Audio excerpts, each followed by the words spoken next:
اللہ الرحمن الرحیم۔ پاکستان کے مالکوں، پاکستان کے وارثوں، پاکستان کے نوجوانوں، پاکستان کا روشن مستقبل، پاکستان کی سلامتی کے ضامن،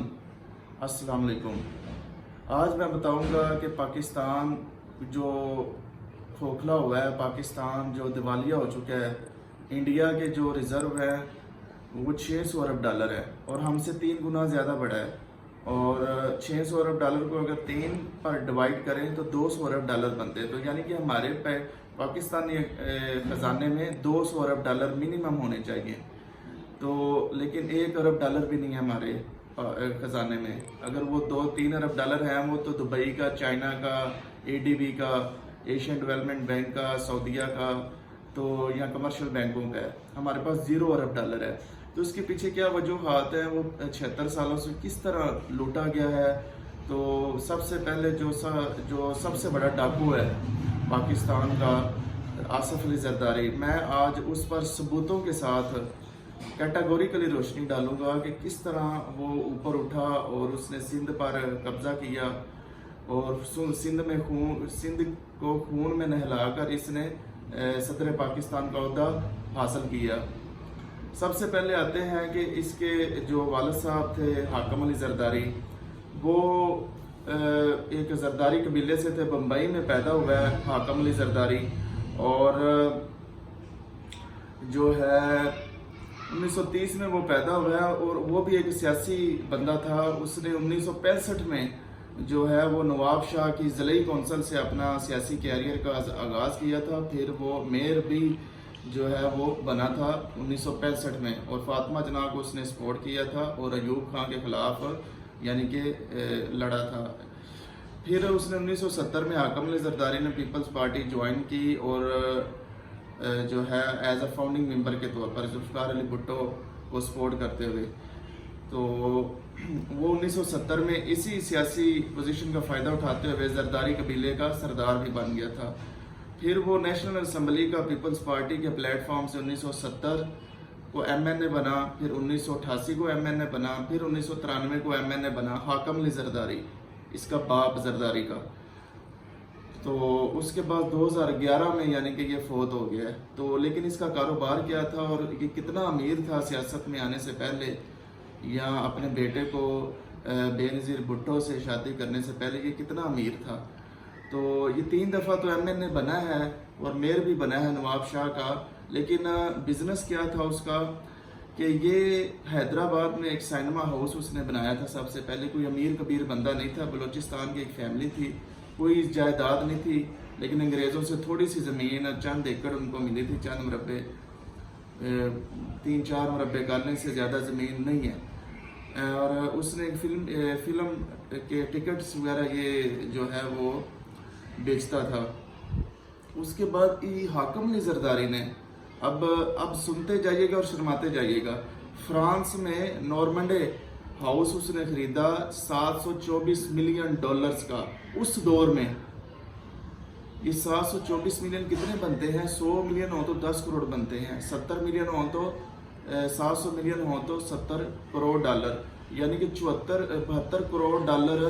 اس دور میں اس نے یہ ایک نارمنڈے یہ ہاؤس فرانس میں خریدا تھا، جس کی انویسٹیگیشن نیب نے کی بھی تھی، لیکن انفارچونیٹلی جو ہے وہ کوئی خاطر خواہ رزلٹ نہیں دے سکی نیب۔ تو وہ 2007 میں یہ سندھ ہائی کورٹ میں بھی یہ اس کا کیس چلتا رہا، لیکن کچھ بھی نہیں ہوا، وہ ابھی بھی ان کے پاس ہے، کوئی لوٹی ہوئی دولت واپس خزانے میں نہیں لائی گئی۔ ظاہری بات ہے وہ ایک سیاسی پوائنٹ سکورنگ کرنے کے لیے اپوزیشن مسلم لیگ نواز نے، نواز شریف، شہباز شریف یا اسٹیبلشمنٹ جنرل پرویز مشرف نے ایز اے ٹول استعمال کیا۔ وہ ایک سیاسی انتقام ہوتا ہے احتساب کے نام پر۔ اگر اصل اور حقیقی احتساب کیا جاتا تو صرف یہ 74 کروڑ ڈالر کا گھر نہیں تھا، بلکہ کئی اربوں ڈالر کے اس نے جائیدادیں بنائی تھی سیاست میں آ کر، پھر لوٹ مار کر کے پیپلز پارٹی کے پلیٹ فارم سے۔ پھر اس کے بعد آ جائیے گا اس کے آصف علی زرداری۔ آصف علی زرداری اپنے جو وراثت ہے، اپنا ورثہ ہے جو اسے باپ کی طرف سے ملا گیا، کرپٹ باپ کا بیٹا، ایک ڈاکو کا بیٹا، ایک بد کردار انسان کا بیٹا، جو کہ جس نے فحاشی پاکستان میں پھیلائی ہے، جس نے جو ہے بلیک میں جو ٹکٹ سینما جیسے فحاشی اور گندے کاروبار جو تھرڈ کلاس لوگ ہمارے پاکستان میں کرتے ہیں، جو ادھر آپ اندرون لاہور میں داتا دربار کے پاس دیکھنے ایک سینما ہے، وہ اندرون لاہور ہے، بٹ روڈ میں سینما دیکھنے تھرڈ کلاس جو لوگ ہوتے ہیں، جو ان کی لینگویج بھی اور ہوتی ہے، جن کا دور دور تک کوئی تہذیب سے کوئی تعلق واسطہ نہیں ہوتا، انسانیت کا پتہ نہیں ہوتا، شعور نہیں ہوتا، علم نہیں ہوتا ان کو، تو اس طرح کے وہ کام شرمناک گندے کام کرتا رہا حاکم علی زرداری۔ تو اس کا بیٹا وہ بھی ایک گندے خون سے گندی اولاد نے جنم لینا تھا اور اس کے ورثے کو آگے ہی بڑھانا تھا آصف علی زرداری نے۔ تو اس نے کیا کیا ہے کہ وہ بھی ایک کرمنل مائنڈ سیٹ تھا، اپنے باپ کی طرح ایک کرمنل اس کا مائنڈ سیٹ تھا۔ تو آصف علی زرداری نے جو ہے اس کا سونے پہ سہاگا ہوا، جو پلان کے مطابق ورگلایا گیا نصرت بھٹو کو، اور بے نظیر بھٹو کی شادی جو ہے وہ آصف علی زرداری کی 1987 میں شادی ہوگی، اور ابھی 6-7 ماہ ہی گزرے تھے کہ ضیاء الحق کی ڈیتھ ہوگی، اور اس کے بعد جو ہے وہ ڈیموکریسی جمہوریت کی بحالی کا ایک نیا باب کا ظاہری طور پر آغاز ہوا۔ اور 1988 دسمبر 1988 میں جو آئی جے اے جو بھی ڈرٹی گیم ہے آپ کے سامنے، پیپلز پارٹی کے خلاف اتحاد بنایا گیا تھا، جو کہ جمہوری پارٹی سے اس وقت میں واحد اسٹیبلشمنٹ ISI نے جو ہے وہ پیپلز پارٹی کو ہرانے کے لیے ایک اتحاد بنایا، لیکن پھر بھی بے نظیر بھٹو کو ہرا نہ سکی۔ وہ تھوڑے عرصے کے لیے 1.5 سال اس کی حکومت چلی، اور غلام مساق خان نے 1990 میں بے نظیر بھٹو کی کرپشن چارجز لگا کر جو ہے وہ گورنمنٹ ڈسمس کرتی تھی، اور غلام مساق خان نے $28 ملین جو ہے وہ ڈفرینٹ آرگنائزیشن اداروں کو دیے کہ 19 کیسز کرپشن کے بے نظیر حکومت کے خلاف اور زرداری کے خلاف ان کی انویسٹیگیشن کرے، اس کا معاوضہ $28 ملین غلام مساق خان نے دیا تھا۔ تو اب یہ جو غلام مساق خان نے بے نظیر بھٹو اور آصف علی زرداری کی جو جوائنٹ وینچر گورنمنٹ تھی اس کو جو خاتمہ کیا کرپشن کی کتنے حقائق ہیں؟ کیا یہ صرف ایک پولیٹیکل ٹول تھا یا اس میں کچھ سچائی بھی تھی؟ تو آئیے ان کا ہم انالیسس کرتے ہیں کہ جب 1990 میں غلام مساق خان نے ڈسمس کی تھی، تو اس میں جو ہے جب پہلی گورنمنٹ جب ملی تھی بے نظیر بھٹو کو دسمبر 1988 میں، تو یہ 1.5 سال کے قلیل عرصے میں آپ کو میں بتایا نا کہ جرائم پیشہ اور ایک ڈاکو، ایک چور، ایک لٹیرا، ایک ریپر، بد کردار باپ کا آدمی ایک زرداری ساری عمر جو ہے جرائم کرتا رہا، اور 1.5 سال جب اسے حکومت میں آنے کا موقع ملا، اس کی بیوی حکومت میں تھی، تو اس نے کڈنیپنگ کا بزنس، اغوا برائے توان کا بزنس جو ہے نا لیاری، کراچی، سندھ میں، پورے پاکستان میں اس نے زور و شور سے ڈیفرنٹ اس نے جو ہے وہ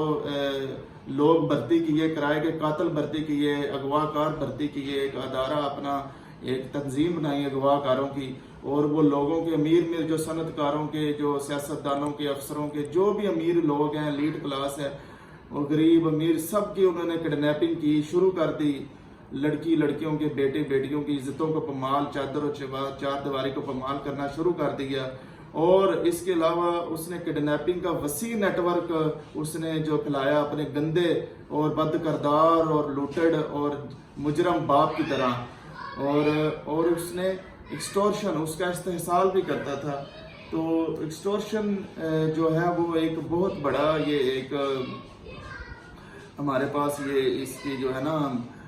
تشریح ہے بتہ خوری میں، اغوا برائے تمان اور بتہ خوری۔ آپ کو پتہ ہے اب یاد آ گیا ہوگا کہ آپ جو 90s کے لوگ ہیں، جو مشرف کے دور کے، انہوں نے سیاست دیکھی ہوئی ہے لائیو، کہ بتہ خوری MQM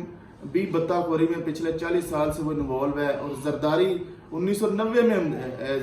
MQM تو ایک الگ کیس ہے، وہ مشرف کے دور میں زیادہ ایکٹیو ہوئی ہے، زیادہ وہ پولیٹیکل پاور بنی ہے۔ یہ بتہ خوری اور کڈنیپنگ کا بزنس بڑا عروج پہ تھا زرداری کا، اپنے باپ کے نقش قدم پر چلتے ہوئے، ایک بغیرت انسان کا بیٹا تھا، یہ بغیرت بچہ تھا، اس کا بیٹا تھا، تو اس نے یہ جو ہے ایکسٹورشن یعنی کہ بتہ خوری کا اور کڈنیپنگ کا بزنس جو ہے نا متعارف کرایا، اور کئی پورے پاکستان میں مجرم پھیلائے اس نے، اور یہ کرائم جو ہے نا پھیلائے۔ اس کے بعد آ جاتے ہیں زرداری، جب یہ ڈسمس بے نظیر کی حکومت ہوئی تھی، تو 1990 میں جو دوبارہ الیکشن ہوئے تھے،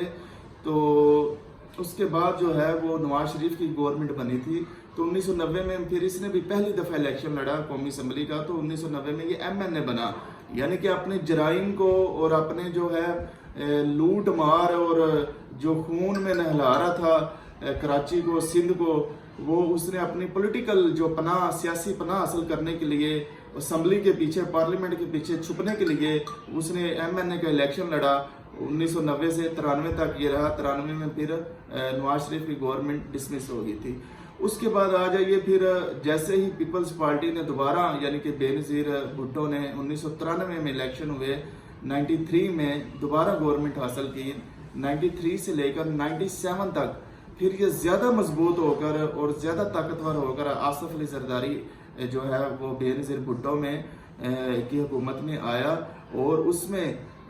وزیر ماحولیات بھی بنا اور وزیر سرمایہ کاری بھی بنا۔ آپ کو پتہ ہے وزیر سرمایہ کاری جو وزارت وزیر اعظم ہاؤس میں ہے، جو بورڈ آف انویسٹمنٹ ہے، وہ جتنی بھی پاکستان میں سرمایہ کاری ملکی غیر ملکی ہوتی ہے، فیکٹریاں لگنی ہوتی ہیں، کوئی بھی سرمایہ کاری ہونی ہوتی ہے، انڈسٹریاں لگنی ہوتی ہیں، ہاؤسنگ سوسائٹیاں بننی ہوتی ہیں، سیمنٹ پلانٹ بننے ہوتے ہیں، شوگر ملیں لگنی ہوتی ہے، یا کوئی بھی کسی بھی طرح کا ڈیولپمنٹ کا کام ہے جو کہ گورنمنٹ کے مرہون منت ہوتا ہے، وہ اس کا انچارج تھا۔ اصل گورنمنٹ چہرہ بے نظیر کا تھا، گورنمنٹ آصف علی زرداری کی تھی۔ تو اس کے پاس 2 وزارتیں تھیں جو کہ 3 سال کے دونوں وزارتوں کا اس نے خوب دونوں ہاتھوں سے لوٹا، اس نے اپنے باپ کی طرح، کرپٹ باپ کی طرح، اور گندا خون تھا، گندے خون ایسے ہی کرتے ہیں۔ اور پھر اس نے 1993 سے 1996 سے لے کر پیپلز پارٹی میں اس نے اپنا کنٹرول پیر جمانا شروع کر دیا کہ میں نے اس کا کنٹرول حاصل کرنا ہے، اور پیپلز پارٹی کے اندر اور باہر اپوزیشن تھی، اس کو تنقید کا سامنا رہتا تھا، لیکن بے نظیر کو بھی پتا تھا، بے نظیر خود آنکھیں بند، ہمیں نہیں پتا اب جو بندہ فوت ہو گیا، اب جو ہے ہم اس بہرحال زرداری پہ رہتے ہیں، وہ ایک الگ کیس ہے۔ تو جب دوبارہ گورنمنٹ آئی تھی تو کنفلکٹ بٹوین تو پھر زرداری اور مرتضی بھٹو کا آپس میں جو ہے وہ کنفلکٹ شروع ہوا تھا کہ مرتضی بھٹو جو کہ بے نظیر کا بھائی تھا، وہ چاہتا تھا کہ ایک عورت ہے، یہ میری بہن ہے، یہ پیپلز پارٹی کو لیڈ نہ کرے، یہ چیئرمین ایز اے وزیر اعظم نہ بنے، تو ہمارا حق بنتا ہے، ہم بیٹے ہیں، کیونکہ وہ گندی اولاد تھی، مرتضی بھٹو بھی، شاہ نواز بھٹو بھی گندی نالائق اولاد ذوالفقار علی بھٹو کی نکلی تھی۔ انہوں نے الذوالفقار دہشت گرد تنظیم بنا لی، ملکی مفادات کے خلاف اینٹی سٹیٹ جو سرگرمیاں وہ آغاز کیا۔ وہ ہوتے ہیں نا وہ بڑے جن کے باپ ہوتے ہیں، وہ ان کی اولادیں اتنی ہی گندی نکلتی ہیں، ان کے دونوں بیٹے گندے نکلے تھے، نالائق نکلے تھے۔ تو وہ جو ایک بیٹی تھی، ان میں ایک پولیٹیکل ڈیپتھ، ایک بصیرت تھی، انسائٹ تھی، جس نے اپنے باپ کے ورثے کو سنبھالا اور اس کو آگے کیری آن کیا۔ تو وہ جو ہے بے نظیر بھٹو جو ہے نا، اس تناظر میں اپنے شوہر زرداری کو سپورٹ کرتی تھی کہ میرے بھائی جو ہے، میرے اپنے خاندان سے جو میری مخالفت آ رہی ہے، چلو وہ اس کو سرپریس کر رہا ہے، دبا رہا ہے، تو وہ زرداری کا ساتھ دیتی تھی اس میں، چاہے دنستہ یا غیر دنستہ جیسے بھی ہے۔ اسی تناظر میں آصف علی زرداری نے، حالانکہ بے نظیر بھٹو کی حکومت تھی، 20 ستمبر 1996 میں 1996 میں زرداری نے جعلی پولیس مقابلے میں مرتضی بھٹو کا قتل کروا دیا، اساسینیشن کروا دیا۔ تو جس کے بعد جو اپوزیشن ہے تب کی مسلم لیگ نواز تھی اور اسٹیبلشمنٹ تھی، انہوں نے ایز اے پولیٹیکل ٹول استعمال کیا اور ڈی اسٹیبلائز جو ہے نا، اس کے بعد بے نظیر بھٹو کی حکومت ڈی اسٹیبلائز ہونی شروع ہو گئی، غیر مستحکم ہو گئی۔ الزامات کی جو ہے نا، وہ ایک تو کڈنیپنگ کا، اور یہ مسٹر 10% یہ 1993 سے 96 جب 2 وزارتیں اس کے پاس زرداری کے پاس آئی تھی، یہ مسٹر 10% تب مشہور ہوا تھا۔ تو ہر ایک کو کہتا تھا، ملکی اور غیر ملکی سرمایہ کاروں کو، مجھے 10% حصہ دے دو، اگر قرضہ چاہیے کسی حکومتی بینک سے یا کمرشل بینک سے تو مجھے 10% دینا، میں تمہیں قرضہ لے دوں گا، اگر سرمایہ کاری کرنی ہے اس کا 10% مجھے دو، تو تم جو مرضی کرو پاکستان میں، تمہیں کوئی روکنے ٹوکنے والا نہیں ہے، قانونی یا غیر قانونی طور پر۔ تو یہ مسٹر 10% بھی ادھر مشہور ہوا تھا۔ تو 1990-93 پہلی ٹرم کے دوران یہ کڈنیپنگ کا اور ایکسٹورشن یعنی کہ بطہ خوری کا پہلی بزنس پروان چڑھ چکا تھا، نیٹ ورک برانچیں بن گئی تھی پورے پاکستان میں، کراچی اس نے پورا ہیجیک کر لیا تھا۔ اس کے بعد جو ہے وہ جب مرتضیٰ بھٹو کو بھی مارا، پھر شاہ نواز بھٹو کو بھی، تو اس کے بعد یہ زیادہ اسکینڈلائزڈ آصف علی زرداری کا کردار ہو گیا، تو پھر جو ہے اس کو جیل ہو گئی، جو پہلی جیل ہے اس کو 1990 اور 93 تک 3 سال اس نے جیل کاٹی تھی، جب بے نظیر بھٹو کی جو ہے وہ گورنمنٹ ڈسمس ہوئی تھی۔ کس الزامات میں کہ کڈنیپنگ اور بطہ خوری کے الزامات میں غلام اسحاق خان نے جس کرپشن چارجز یا جن چارجز پر ایلیگیشن پر گورنمنٹ ڈسمس کی تھی، موریلٹی کی بیس پر یا لیگل کی قانونی بیس پر، تو وہ سچائی واقعی سچ تھا، تو اس نے کڈنیپنگ اور بطہ خوری کے الزام میں 3 سال جیل 1990 سے 93 کاٹی، پھر دوبارہ یہ وزیر بنا 2 دفعہ، پھر اسی دوران 20 ستمبر 96 میں مرتضیٰ بھٹو کو اس نے قتل کروایا جعلی پولیس مقابلے میں، اور پھر اسی الزام میں مرتضیٰ بھٹو کے الزام میں، اور پھر منی لانڈرنگ بھی کرتا رہا۔ منی لانڈرنگ کی اس نے بڑا وسیع نیٹ ورک جو بنایا، جو ابھی تک کام کر رہا ہے اس کا، جس میں دبئی میں پھر جائیدادیں بنائی، پھر جو سر محل بنایا، جو اس نے 7 بر اعظموں میں 6 بر اعظموں میں اس نے جائیدادیں بنائی، یہ سارا منی لانڈرنگ کا نیٹ ورک کمپنی بنائی اس نے، منی لانڈرنگ کی کڈنیپنگ کی کمپنیاں بنائی، برانچیں اس کی بنائی، بطہ خوری کی برانچیں بنائی، اور ٹریننگ انسٹیٹیوٹ اس نے بنائے کھولے، تو یہ سارے چارجز پر 1997 کو اس کو پھر دوبارہ جیل ہو گئی۔ 1997 سے لے کر 2004 تک یہ 7 سال جیل کاٹی اس نے، پھر 2004 میں جب جو ہے اس کو جیل سے رہائی ملی، اور اس کے بعد یہ امریکہ چلا گیا اپنا سائیکولوجیکل جو جیل میں رہا اس کا علاج کروانے، نفسیاتی طور پر بحال ہونے کے لیے۔ پھر 2007 میں جب بے نظیر بھٹو کا قتل ہوا، اس کے پیچھے بھی یہی تھا، اور جیل میں یہی یہ کرتا رہا ہے۔ ظاہری طور پر اس نے ترقی کی ہے، پہلی ٹرم میں بھی جو اس نے ترقی کی ہے، پھر دوسری ٹرم میں اس سے زیادہ ترقی کی ہے، پھر تیسری ٹرم میں جب قتل کروایا بے نظیر بھٹو کو، بھٹو خاندان سارے قتل اس نے کروایا ہے، اور سندھ کے عام شہریوں کا، عام عوام کا پتہ نہیں کتنے ہزاروں لوگوں کا اس نے قتل کیا ہے، اور سندھ کو خون کی جو ہے وہ ندی میں بہا کر اس نے صدارت جو ہے نا پیپلز پارٹی کی چیئرمین شپ لی، اور صدر پاکستان کا عہدہ سنبھالا، اور جب صدر پاکستان کو عہدہ 2018 سے 13 تک اس نے سنبھالا، اس نے اتنی لوٹ مار کی ہے کہ 2000 ارب ڈالر پچھلے 40 سال اس نے جو بھی دندہ ہے پر دندہ ہے، اس نے 2000 ارب ڈالر جو ہے نا آصف علی زرداری میں سوئس بینکوں میں، یہ 90s کے دور پر بھی سوئس بینکوں میں سارا پیسہ یہ کرتا رہے، جو مسٹر 10% کی مشہور تھا، یہ کہتا رہے سوئس بینک 10% مجھے کمیشن سوئس بینکوں کے اکاؤنٹ میں میری ٹرانسفر کر دو تو آپ کا کام ہو جائے گا۔ تو یہ پھر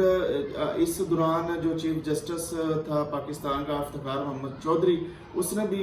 یوسف رضا گیلانی کو کہا کہ خط لکھو سوئس بینکوں کا، جتنی بھی لوٹی ہوئی اربوں ڈالر پڑی ہوئی ہے کہ وہ پاکستانی بینکوں کا وہ لوٹی پیسہ واپس کرے، اور